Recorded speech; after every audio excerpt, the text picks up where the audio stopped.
저는 올해 62입니다. 익산의 작은 주택가에서 손녀 수빈이를 키우며 살아왔습니다. 새벽마다 일어나 수빈이 아침밥을 차려주고 어린이집에 데려다 주는 게 제 하루의 시작이었죠. 남편은 5년 전 세상을 떠났고 아들 민수는 서울에서 일한다며 가끔 내려올 뿐입니다.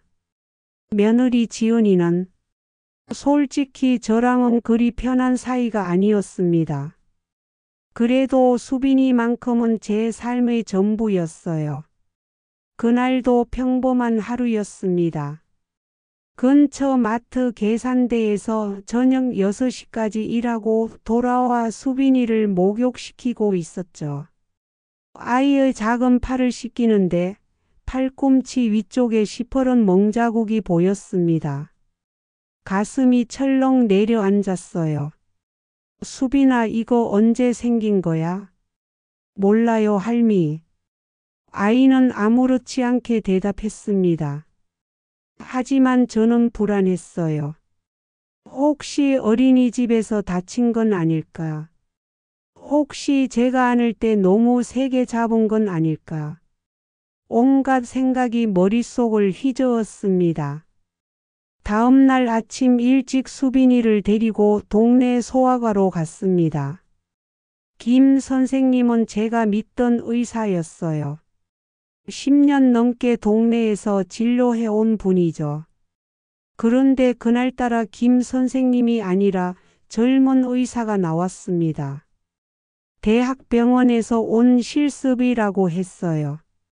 진료실 문을 열고 들어가자마자 그 의사는 차갑게 물었습니다. 보호자분이세요? 예, 저는 할머니고요. 엄마 대신 키우고 있어요. 아이 팔에 멍이 있는데 혹시 맞은 건가요?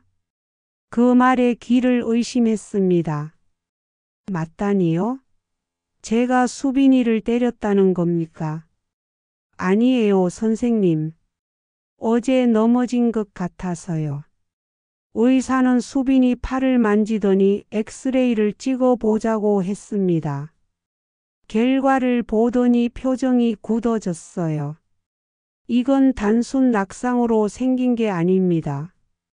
골절 양상이 아동보호기관에 보고해야 할 것 같습니다. 머리가 하얘졌습니다. 아동보호기관이라니. 저를 학대범으로 의심한다는 소리였어요. 선생님, 오해예요. 저는 절대 그런 적 없어요. 애가 약해서 늘 조심히 안았는데. 할머니, 진정하세요. 이건 제가 판단할 문제가 아닙니다. 진정하라니. 어떻게 진정을 하라는 겁니까? 제 손녀를 때렸다고 의심받는데요. 그날 오후 집에 돌아온 지 1시간도 안 돼서 초인종이 울렸습니다. 복지센터 사회복지사와 경찰이었어요. 젊은 여자 복지사는 명찰에 박수진이라고 적혀 있었습니다. 윤정의 할머니 맞으시죠? 병원에서 신고가 들어왔습니다. 신고요? 무슨 신고요? 아동학대 의심 신고입니다. 수빈이를 잠시 보호 조치해야 할 것 같습니다. 보호 조치. 그 말이 무슨 뜻인지 바로 알아챘습니다. 수빈이를 데려간다는 거였어요. 잠깐만요. 수빈이는 제가 엄마 대신 키우는 애예요. 왜 저를 의심하세요? 할머니, 지금은 조사가 필요한 단계입니다. 협조해 주세요. 협조라니. 제가 뭘 잘못했다고요. 경찰관은 말없이 거실을 둘러봤습니다. 수빈이 방도 들여다봤어요. 마치 범죄 현장을 조사하듯이요. 할머니, 평소에 아이를 훈육하실 때 손을 드신 적 있으세요? 박수진이 물었습니다. 훈육이요? 저는 수빈이한테 소리 한 번 크게 낸 적도 없는데요. 없어요. 단 한 번도요. 그럼 이 멍자국은 어떻게 설명하시겠어요? 그러니까 넘어져서 생긴 거라니까요. 목소리가 높아졌습니다. 억울했어요. 박수진은 고개를 끄덕이며 뭔가 적었습니다. 내일 오전에 다시 오겠습니다. 그때까지 수빈이는 할머니와 함께 있어도 됩니다. 복지사와 경찰이 돌아간 뒤 저는 주저앉았습니다. 수빈이가 다가와 제 손을 잡았어요. 할미 왜 울어? 아니야 수빈아. 할미 안 울어. 하지만 눈물은 멈출 수가 없었습니다. 그날 밤 아들 민수에게 전화를 걸었습니다. 한참을 기다려도 받지 않았어요. 세 번째 전화에서야 연결됐습니다. 엄마 무슨 일이에요? 바쁜데. 민수야 큰일 났어. 수빈이를. 말을 꺼내려는데 며느리 지연의 목소리가 들렸습니다. 여보 누구예요? 엄마래. 또 돈 달라는 거예요? 이번 달은 이미 보냈잖아요. 가슴이 찢어지는 것 같았습니다. 돈 얘기가 아니라 손녀 얘기를 하려는데요. 민수야 엄마 돈 얘기 아니야. 수빈이가. 엄마 나중에 다시 전화할게요. 지금 회의 중이라서. 또 전화가 끊겼습니다. 다음 날 새벽 잠을 설치다가 겨우 눈을 붙였는데 초인종 소리에 깼습니다. 시계를 보니 아침 7시였어요. 문을 열자 어제 그 복지사 박수진과 다른 여자가 서 있었습니다. 윤정의 할머니 수빈이를 인계받으러 왔습니다. 예? 어제 조사한다고 하지 않았어요? 조사 결과 보호 조치가 필요하다고 판단됐습니다. 무슨 소리예요? 제가 뭘 잘못했다고. 할머니 흥분하지 마시고 협조해 주세요. 아이를 위한 일입니다. 아이를 위한 일이라니. 수빈이한테 제가 제일 필요한데요. 수빈이는 아직 자고 있었습니다. 박수진이 방으로 들어가려 하자 저는 몸으로 막았어요. 안 돼요. 수빈이는 못 데려가요. 할머니 이러시면 강제 집행할 수밖에 없습니다. 옆에 있던 경찰관이 앞으로 나섰습니다. 저는 무릎이 꺾였어요. 어쩔 수 없었습니다. 수빈이를 깨웠습니다. 아이는 눈을 비비며 물었어요. 할미 어린이집 가요? 아니야 수빈아. 오늘은 다른 데 가야 돼. 어디요? 뭐라고 대답해야 할지 몰랐습니다. 박수진이 수빈이 손을 잡았어요. 수빈아 언니랑 같이 가자. 재미있는 데야. 싫어요. 할미랑 있을래요. 수빈이가 제 치마를 붙잡았습니다. 박수진이 강제로 아이를 떼어냈어요. 할미, 할미. 수빈이가 울부짖었습니다. 저도 따라 울었어요. 수빈아 할미가 곧 데리러 갈게. 조금만 기다려. 아이는 차에 태워줬습니다. 뒷좌석 창문으로 수빈이 작은 손이 보였어요. 손바닥을 유리에 대고 울고 있었습니다. 차가 멀어졌습니다. 시야에서 사라질 때까지 저는 그 자리에 서 있었어요. 세상이 무너졌습니다. 그날 이후 일주일 동안 저는 복지센터에 매일 전화했습니다. 수빈이를 보고 싶다고 면회라도 시켜달라고 애원했어요. 하지만 돌아오는 대답은 똑같았습니다. 조사가 끝나기 전까지는 불가능합니다. 조사요. 대체 뭘 조사한다는 겁니까? 저는 아무것도 하지 않았는데요. 경찰서에서 조사를 받으러 오라는 연락이 왔습니다. 조사실에 들어가니 형사 한 명이 앉아 있었어요. 이름표에는 강태수라고 적혀 있었습니다. 윤정희 씨 앉으세요. 씨라니. 할머니도 아니고 씨예요. 이미 저를 범죄자 취급하는 거였습니다. 평소에 수빈이를 어떻게 돌보셨습니까? 매일 아침 밥 해주고 어린이집 데려다주고 저녁에 데리러 가고. 훈육은 어떻게 하셨어요? 훈육이요? 말로 타이르죠.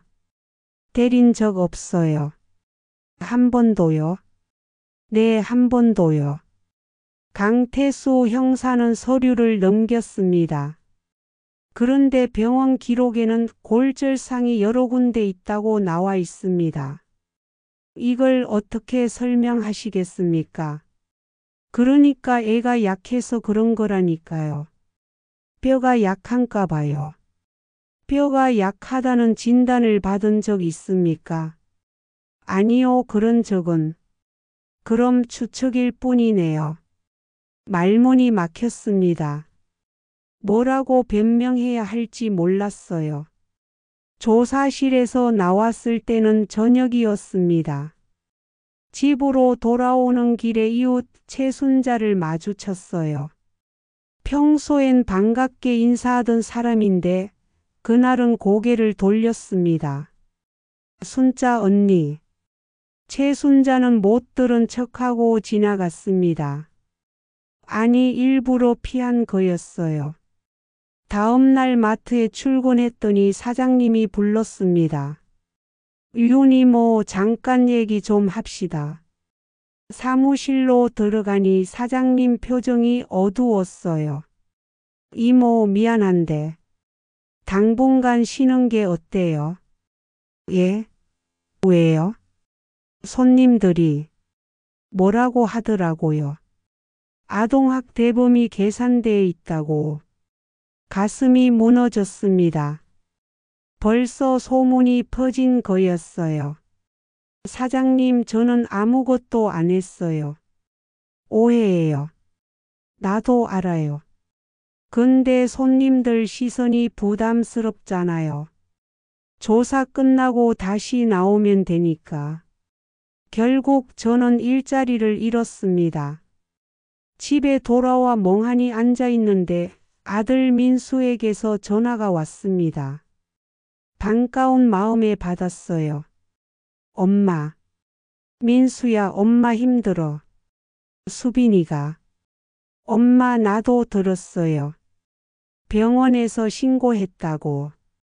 민수야, 엄마는 정말 아무것도 안 했어. 수빈이가 약해서. 엄마. 민수 목소리가 차가웠습니다.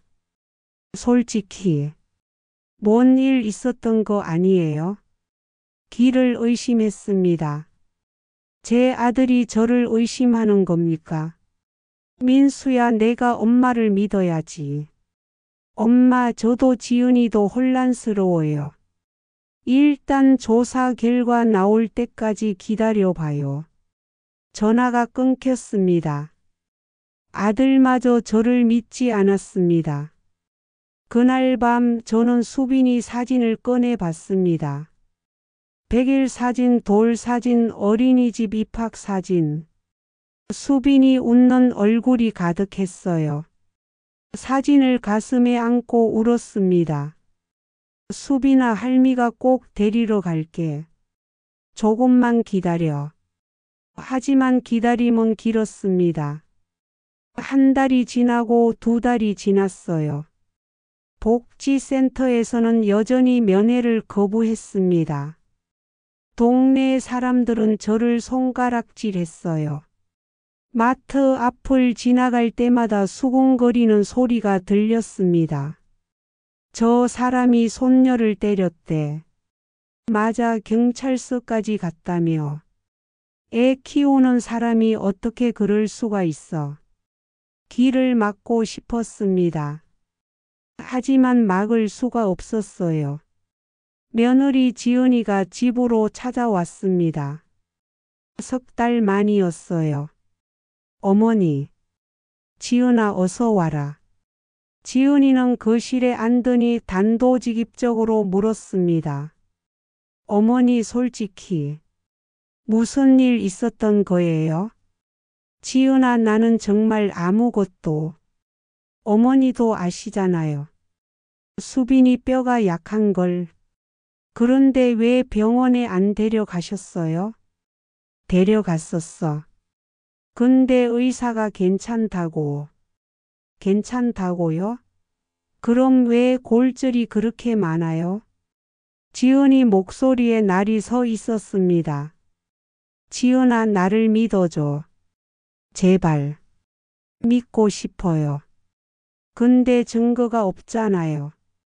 증거.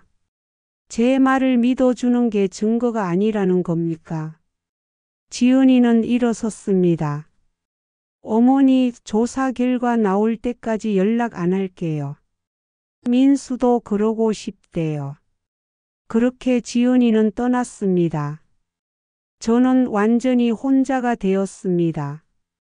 밤마다 악몽을 꿨습니다. 수빈이가 울면서 저를 부르는 꿈이었어요. 손을 뻗어도 닿지 않고 목소리를 내도 들리지 않았습니다. 식은 땀을 흘리며 깨어나면 베개가 눈물로 젖어 있었어요. 먹지도 못했습니다. 밥을 입에 넣어도 모래를 씹는 것 같았어요. 몸무게가 줄었습니다. 거울을 보니 완전히 다른 사람이 되어 있었어요. 그렇게 넉 달이 흘렀습니다. 어느 날 몸이 아파서 보건소에 갔습니다. 무료 진료를 받을 수 있었거든요. 일자리를 잃고 나니 병원비도 부담이었습니다. 진료실에 들어가는데 익숙한 얼굴이 보였어요. 최민정. 제가 젊었을 때 간호사로 일하던 병원의 동료였습니다. 언니? 최민정도 저를 알아봤습니다. 정희 언니? 어떻게? 민정아, 나 지금 보건소에서 진료받으러 왔어. 최민정은 제 얼굴을 보더니 놀란 표정을 지었어요. 언니 많이 야위셨네요. 무슨 일 있으세요? 저는 그동안의 일을 털어놨습니다. 수빈이 멍자국, 병원 신고, 보호조치 모든 걸요. 최민정은 진지하게 들었습니다. 언니 혹시 수빈이가 움직일 때마다 뼈에서 소리 나지 않았어요? 응? 소리? 뚝뚝 하는 소리요. 생각해보니 그랬습니다. 수빈이를 안을 때마다 관절에서 이상한 소리가 났어요. 맞아 그랬어. 그래서 늘 조심히 안았는데. 최민정은 잠시 생각하더니 말했습니다. 언니 혹시 수빈이가 엘러스 단로스 증후군일 수도 있어요. 엘러스? 그게 뭔데? 선천적인 뼈 질환이에요. 결합 조직이 약해서 쉽게 멍이 들고 골절이 생기는 병이죠. 머리를 망치로 맞은 것 같았습니다. 그럼 수빈이가 아팠던 거였어? 정확한 건 검사를 해봐야 알겠지만 증상으로 봐서는 가능성이 높아요. 눈물이 났습니다. 제 손녀가 아팠는데 저는 몰랐던 거였어요. 민정아, 그럼 어떻게 해야 돼? 이걸 증명해야죠. 의료 감정을 받아야 해요. 의료 감정? 네, 전문의한테 진단받아서 법원에 제출하는 거예요. 희망이 보였습니다. 처음으로요. 민정아 도와줘. 제발. 당연하죠 언니. 제가 아는 전문의 소개해 드릴게요. 최민정 덕분에 저는 대학병원 유전학과 교수를 만날 수 있었습니다. 박준혁 교수였어요. 수빈이 병원 기록을 보더니 고개를 끄덕였습니다. 맞습니다. 이건 전형적인 엘러스단 로스 증후군 소견이에요. 그럼 제가 때린 게 아니라는 거죠? 당연하죠. 이 아이는 태어날 때부터 뼈가 약했던 겁니다. 박준혁 교수는 의료 감정서를 써주겠다고 했습니다. 하지만 문제가 있었어요. 할머니, 이 감정서를 법정에 제출하려면 변호사가 필요합니다. 변호사요? 저한테 돈이 어디 있습니까? 교수님, 저는 돈이 없어요. 법률구조공단에 가보세요. 무료 변호를 받을 수 있을 거예요. 다음 날 바로 법률구조공단으로 갔습니다. 젊은 변호사가 저를 맡았어요. 이름은 김태현이었습니다. 할머니, 이 사건 제가 맡겠습니다. 정말요? 고맙습니다. 쉽지 않을 겁니다. 시간도 오래 걸리고요. 그래도 끝까지 싸워보시겠어요? 당연하죠. 제 손녀를 찾아야죠. 김태현 변호사는 웃었습니다. 좋습니다. 시작해 봅시다. 그렇게 싸움이 시작됐습니다. 저는 병원 기록을 모았습니다. 수빈이가 태어났을 때부터 받았던 모든 진료 기록을요. 어린이집 선생님한테도 찾아가서 정원을 부탁했어요. 선생님, 수빈이가 평소에 멍 자주 들었죠? 네, 맞아요. 조금만 부딪혀도 멍이 들었어요. 그래서 특별히 조심했는데. 그것 좀 써주실 수 있어요? 진술서로요. 물론이죠. 하나씩 증거를 모았습니다. 복지센터의 결정문도 복사했어요. 박준혁 교수의 자문서도 받았습니다. 김태현 변호사는 가족관계 회복 신청을 법원에 냈습니다. 그리고 기자들한테도 연락했어요. 이건 단순한 학대 의심이 아닙니다. 의료 시스템의 오판이고 가족을 갈라놓은 잘못된 판단입니다. 뉴스에 나왔습니다. 할머니의 500일 싸움이라는 제목으로요. 사람들 반응이 달라지기 시작했습니다. 인터넷에 댓글이 달렸어요. 이게 진짜면 너무 억울하다. 시스템이 문제네요. 할머니 힘내세요. 하지만 반대 의견도 많았습니다. 그래도 학대 가능성은 배제할 수 없다. 애 안전이 우선이다. 찬반이 갈렸지만 여론이 움직이고 있었어요. 복지센터에서 연락이 왔습니다. 면회를 허락한다고요. 6개월 만이었습니다. 면회실에 들어가니 수빈이가 앉아 있었어요. 아이는 저를 보더니 잠시 멈칫했습니다. 수빈아, 할미야. 수빈이는 대답하지 않았어요. 낯설어하는 것 같았습니다. 할미 몰라? 수빈아. 할미. 아이가 천천히 입을 열었습니다. 그리고 울음을 터뜨렸어요. 할미. 할미. 수빈이를 안았습니다. 작은 몸이 떨렸어요. 저도 울었습니다. 미안해, 수빈아. 할미가 늦었어. 면회 시간은 30분이었습니다. 너무 짧았어요. 수빈이와 헤어질 때 아이는 또 울었습니다. 할미, 집 가요. 곧 갈 거야, 수빈아. 조금만 기다려. 박수진이 수빈이를 데려갔습니다. 아이의 울음소리가 복도에 울려 퍼졌어요. 집으로 돌아오는 길 저는 결심했습니다. 반드시 수빈이를 데려오겠다고요. 김태현 변호사는 말했습니다. 할머니 법정 날짜 잡혔어요. 다음 달 15일입니다. 고맙습니다, 변호사님. 준비 많이 해야 해요. 검사 측에서도 반박할 거거든요. 뭐든 하겠습니다. 법정에 서는 날이 다가왔습니다. 긴장됐어요. 하지만 물러설 수 없었습니다. 법정은 생각보다 차가웠습니다. 판사는 중년 남자였어요. 엄격해 보였습니다. 검사가 먼저 주장했습니다. 피고인 윤정희는 손녀를 학대한 혐의를 받고 있습니다. 병원 기록상 골절이 여러 차례 확인됐고 김태현 변호사가 반박했습니다. 재판장님, 이는 오해입니다. 아동은 선천적 질환을 앓고 있었고 의료 감정 결과가 이를 증명합니다.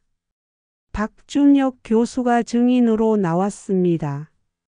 이 아이는 엘러스 단로스 증후군 환자가 맞습니다. 유전자 검사 결과도 양성이었습니다. 검사가 물었습니다. 그럼 왜 진작 진단받지 않았습니까? 이 질환은 드물고 초기 증상이 애매해서 놓치기 쉽습니다. 증인 신문이 이어졌습니다. 어린이집 선생님도 나왔어요. 수빈이는 정말 약한 아이였어요.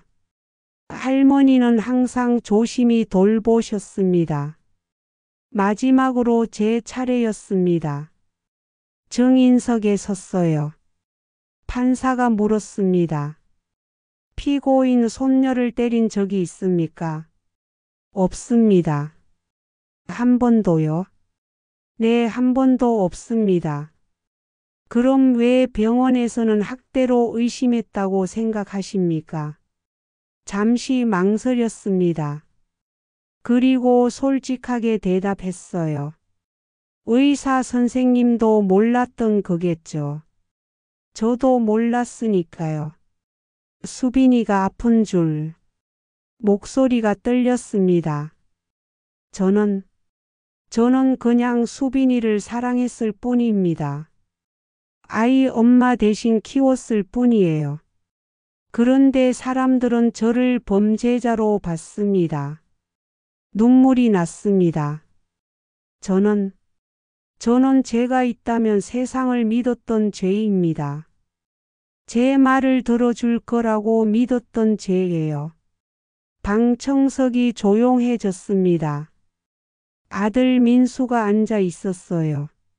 며느리 지연도 있었습니다. 민수 눈에 눈물이 고였어요. 판사가 말했습니다. 알겠습니다. 잠시 정회하겠습니다. 30분 뒤 판결이 나왔습니다. 피고인 윤정희에 대한 아동학대 혐의는 무혐의로 판단합니다. 보호 조치는 즉시 해제하며 손녀 수빈에 대한 양육권을 회복합니다. 망치 소리가 울렸습니다. 저는 그 자리에 주저앉았습니다. 김태현 변호사가 저를 부축했어요. 축하드립니다, 할머니. 이겼습니다.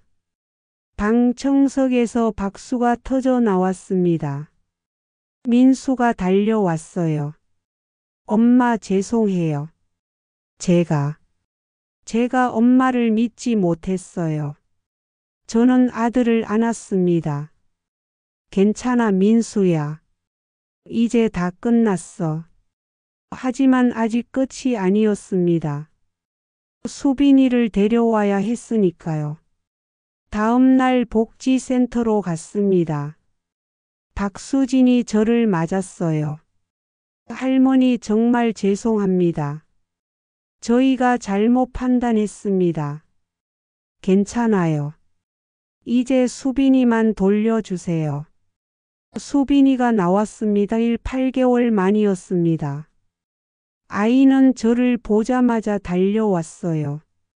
할미, 수빈아, 아이를 안았습니다. 따뜻한 체온이 느껴졌어요. 이 느낌을 얼마나 그리워했는지 모릅니다. 이제 집 가자 수빈아.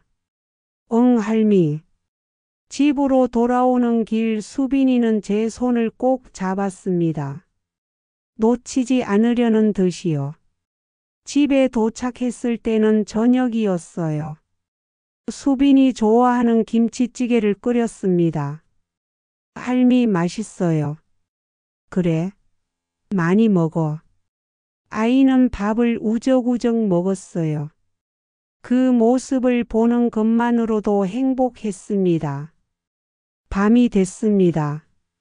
수빈이를 재우고 창문을 열었어요. 차가운 바람이 들어왔습니다. 하늘을 봤습니다. 별이 총총했어요. 여보. 돌아가신 남편한테 말을 걸었습니다. 우리 수빈이 데려왔어. 이제 괜찮아. 눈물이 흘렀습니다. 하지만 이번엔 슬픈 눈물이 아니었어요. 다음 날 아침 수빈이가 제 방으로 왔습니다. 할미 일어났어요? 응, 수빈아. 아침 먹자. 식탁에 앉아 밥을 먹는데 민수에게서 전화가 왔어요. 엄마, 나 주말에 내려갈게요. 수빈이 보고 싶어서. 그래, 와라. 엄마가 밥 해줄게. 엄마 정말 죄송해요. 그리고 사랑해요. 나도 사랑해 민수야. 전화를 끊고 수빈이를 봤습니다.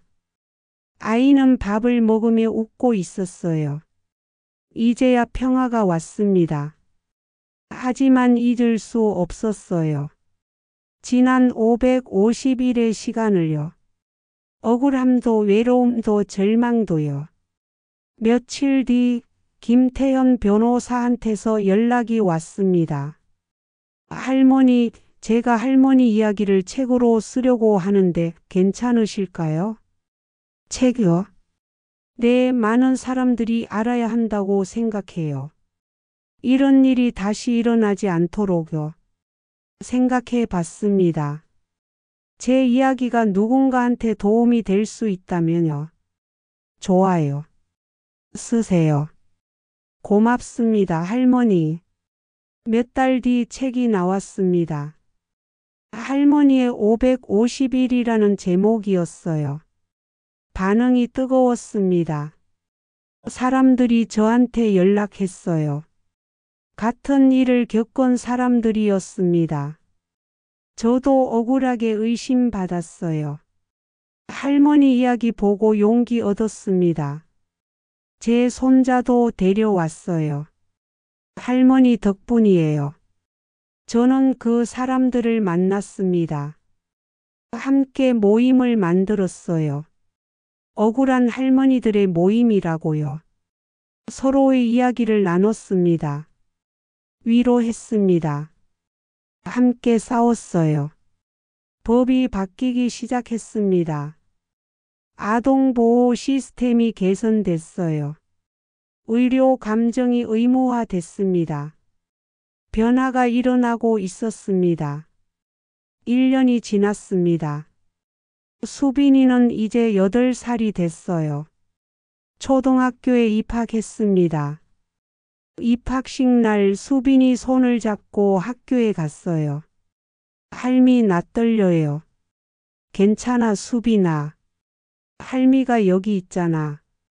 수빈이는 교실로 들어갔습니다. 다른 아이들과 인사하며 웃었어요.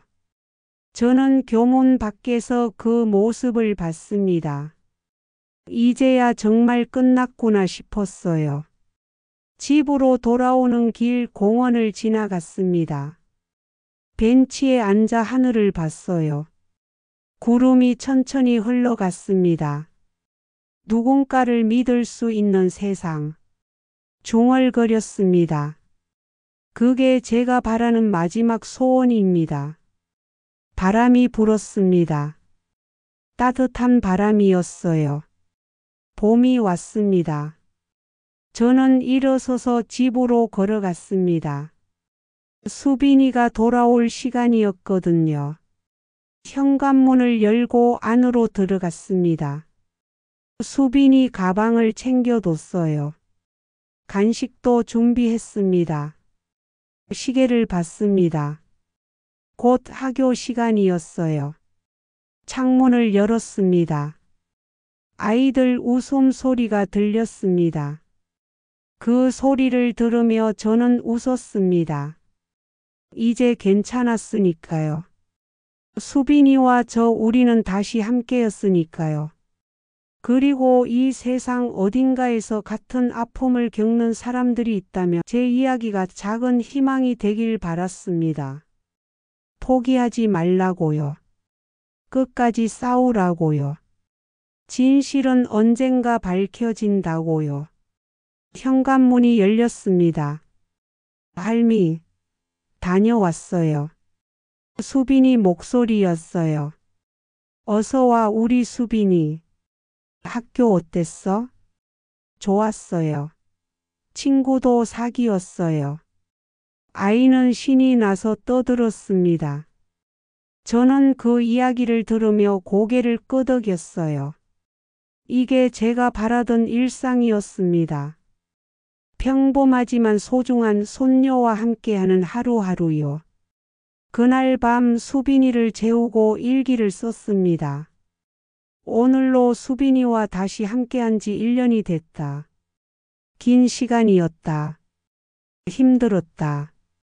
하지만 포기하지 않아서 다행이다. 수빈이 웃는 얼굴을 보면 모든 게 보상받는 기분이다.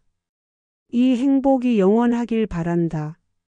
일기장을 덮었습니다. 불을 끄고 누웠어요.